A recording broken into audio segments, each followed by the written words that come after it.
Okay, good guys, no? Mayroon na naman tayong i-check dito na aircon Panasonic. So, ang problema nito guys, isang buwan pa lang ito nalinis, mahina siya lumamig, no? So, ito nga, titingnan namin, check natin kung ano ang problema, no? So, una namin tinitest dito guys, yung karga ng Freon, no? Tingnan natin kung kompleto pa yung karga, no? Kasi nga, kapag kulang karga, isa yan sa cause kung bakit mahina yung lamig.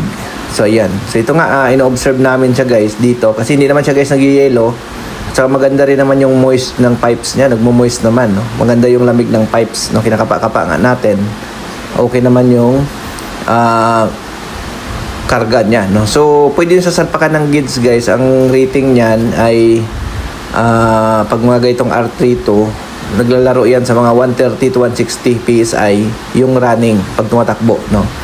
So tingnan natin to kung anong pressure ang mayroon pa ito, no.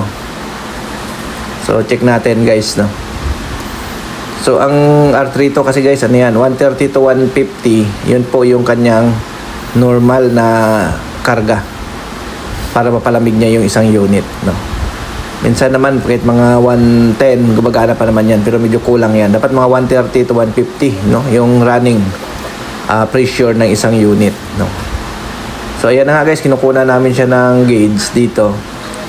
So napansin natin medyo may kulang lang siya ng konti, no, nasa 110 lang. So dadagdagan lang natin, no, para may label natin siya doon sa tamang karga. So napansin nga namin guys, kahit nilagyan namin ng Freon, hindi pa rin siya ganun kalamig, kulang pa rin. So ito napansin namin guys, mahina yung buga ng hangin at saka ang coil niya guys kapag umaandar, sobrang lamig, pero mahina yung binubuga niya na lamig, no. So pag kinapa niyo yung coil, ang lamig, pero ang binubugan niya is mahina. So ibig sabihin niyan guys, barado, no. So ang kailangan niyo diyan is kailangan niyo siyang i-chemical cleaning. Tulad nito guys, ina-apply na namin siya ng chemical para matanggal yung mga bara-bara diyan sa pins. Kasi pagka matigas na dumi guys, hindi na yan kaya tanggalin ng ordinary cleaning. So kailangan niyo siyang i-applyan ng chemical, no. So tulad nito guys, ito inabutan pa kami ng brown out dito, no. So na brown out pa pero okay lang. So ayan, binabad lang muna natin guys ng chemical. Ayan, na-applyan natin. Antayin natin guys ng mga 20 minutes, no, bago natin yan balikan, no. Babad lang muna natin. So ayan na nga guys, after 20 minutes, ayan na. So bumula na siya, lumabas na yung mga dumi. Ayan, no, bumubula na. Ayan.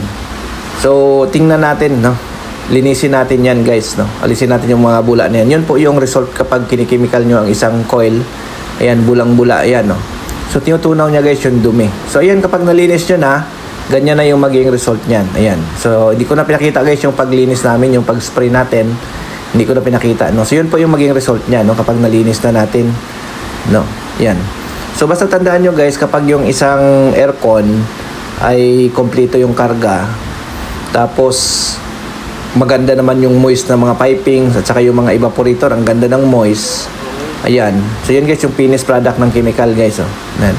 Maganda naman. Ibig sabihin guys, subukan nyo muna i-chemical, no, para bumalik siya sa tamang lamig. Kasi nga, pag mahina yung lamig guys, either kulang Freon or madumi talaga yung evaporator. Okay? Thank you.